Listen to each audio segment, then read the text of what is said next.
I sit here with sadness today to report to you that I'm incredibly disappointed in one of my all-time favorite fighters, my brother, Floyd Money Mayweather.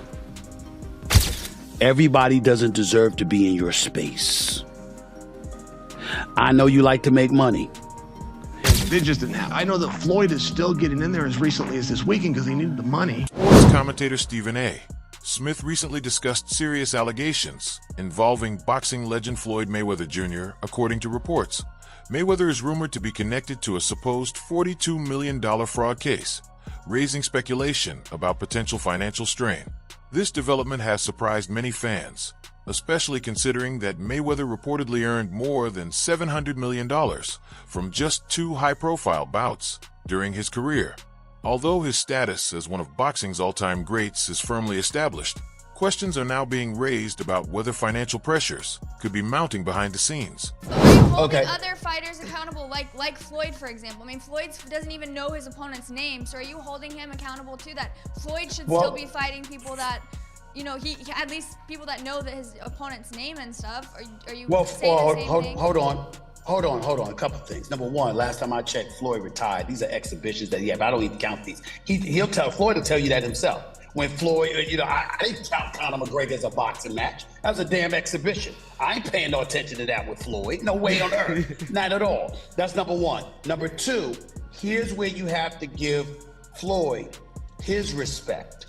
He's a pioneer from the standpoint of his willingness to buy himself out of the contract with Top Rank, free himself up, and not be a prisoner to the promoter. So albeit in a different kind of fashion that Jake is doing it to some degree, Floyd's a pioneer in that regard. And the kind of thing that Jake has taken to another level, Floyd initiated. Julia, that is true. I understand he initiated, but do you think it tarnishes his name to now be taking these bullshit I can't even say it. No, you don't think it does at all? No. Here's the reason why. He's retired, number one. Number two, he had already proved himself as a world champion, made a whole boatload of money. He got $700 million in 2 fights, for crying out loud. He did all of that stuff. Then he retired, and he's announced that essentially these are exhibitions. He's just having fun with it because he's getting old. He's 45 years old now, and he did what he came to do. That's entirely different than a 25-year-old on the come up, knocking people out, okay? I mean, that's an entirely different ballgame, dude. It's not the same. Stephen A. Smith has had a close-up view of Floyd Mayweather Jr.'s extravagant lifestyle, from his impressive mansion to his collection of luxury cars and private jet. Having observed Mayweather's financial achievements firsthand, Smith has insight into the results of the boxer's dedication and strategic career moves. This experience gives him a unique perspective on how Mayweather has managed his wealth and built a substantial business empire beyond the ring. Well, private jet, Enzo, Bugatti. Let's walk over here. I'll show you a couple toys. They call this the $1 million garage. I know we're on television, Floyd, but I think it's necessary for me to say, damn. Well, we are on ESPN. These are sports cars. It's a sports network. This car costs $3.2 million. This Bugatti right here costs $1.6 million. You ain't seen these toys. I haven't seen these? No. Floyd, this is 7 cars, man.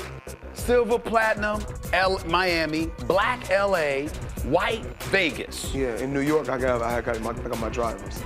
And you got your drivers in New York? Yeah. Why? Talk to me about why you make the decision to drive different colored cars in respective cities. Spoiled brat. Oh, just being a brat? Just being a brat. The 7 cars that you showed me are in excess of $15 to $20 million. Let me see what's the number. We go 3 point. And you don't drive them. It's close to 15 million. You're right. It's close to 15 million. Recent reports have cast doubt on Floyd Mayweather Jr.'s claims regarding a $42 million investment in Manhattan real estate. This announcement came shortly after Mayweather highlighted what he described as his largest real estate purchase yet, 62 rental apartment buildings in Upper Manhattan. However, according to Business Insider, there's no evidence that such a transaction actually took place. Mayweather had shared an Instagram video asserting that he owned 6 apartment buildings outright, with no partners involved. Business Insider, however, reported that ownership of these properties has not changed and that they are not in Mayweather's name. These conflicting reports have prompted questions about why the boxer would make such a high-profile claim that appears to be inaccurate. All right. Now, Floyd Mayweather Jr., there's a story circulating that Business Insider did talking about this $400 million property deal that he had been discussing here in New York City. But now, according to Business Insider, it's not what you think it is. They said there's no evidence there's been a sale of these properties. And it's 62 rental apartment buildings in Upper Manhattan. Here is what Floyd Mayweather had said at the time on a video that he posted on his Instagram.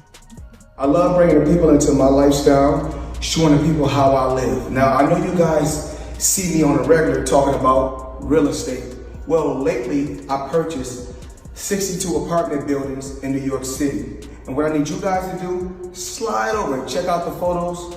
It's not all 62 buildings, it's a few buildings, but guess what? All the buildings belong to me. I don't have no partners. And all the retail down low on my buildings all belong to me. Guess what? You can do the same. All right. Well, now we're trying to figure out what happened, right, with Business Insider. So according to another update, he did ink a $402 million deal for a Black Spruce portfolio.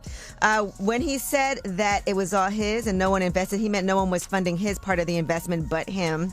And so I think this is something where maybe he owns a piece of this or shares in it, but it hasn't changed hands because the majority owner is still the same owner that it was before. I'm trying to understand what happened with this, but I know there's a story that's circulating, so just putting it out there. Whew, it's a tough one. I'm trying to understand as a real estate person myself what exactly he is communicating when he's saying that he owns this, because they're trying to make it seem like he doesn't, but what it seems like is that he owns shares. Floyd Mayweather Jr. is widely regarded as the highest-earning boxer in history, a distinction he achieved thanks to his extraordinary talent in the ring and his savvy self-promotion. He retired from professional boxing in 2017, leaving behind a legacy filled with memorable fights and record-breaking purses. Even after retirement, Mayweather continued to make headlines with high-profile purchases, including luxury homes in Los Angeles and other extravagant items that reflected his wealth. Despite his financial accomplishments, reports have emerged indicating that he has faced serious monetary challenges.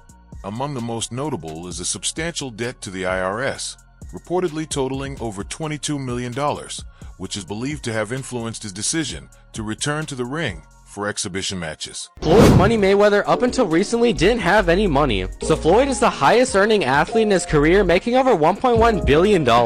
And after making a killing, he ended up retiring in 2017. However, he dug himself into a hole after making super lavish purchases like this LA mansion. It was so bad that he actually owed $22.2 million to the IRS, which made him have to come out of retirement to pay that back.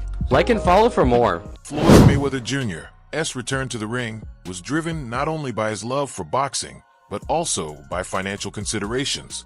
Facing growing debts and maintaining a lavish lifestyle, he agreed to an exhibition match against YouTuber Logan Paul. Following the fight, Logan Paul made a surprising allegation, claiming that Mayweather had not paid the $3 million that was agreed upon for the bout. Paul took to social media to express his frustration, suggesting that the financial terms of their agreement had not been honored. Did you fight Floyd or something? Yeah. Did he pay you to lose? Nah, What happened? he'd pay me. I wish you'd pay me. How much you owe you? Probably between 2 and 3. Yeah. You got it on you by any chance? I have it in Nigerian money. I'll give you 10 million in Nigerian money. That's about $1,100. So is that your only loss was Floyd? No, I didn't lose. It was an exhibition, so there's no loser. There's no loser in exhibition? No. So you both are winners? It's like a tie. It's I not a don't good know. feeling. It's like tongue kissing your sister or something. Not a great. The ongoing debate over Floyd Mayweather Jr.'s financial situation hasn't gone unnoticed by his peers. Boxing legend Oscar de la Hoya, who has frequently criticized Mayweather, publicly commented on the matter. Mixing humor with critique, de la Hoya poked fun at Mayweather's continued participation in exhibition bouts, suggesting it might be time for him to step away from the ring.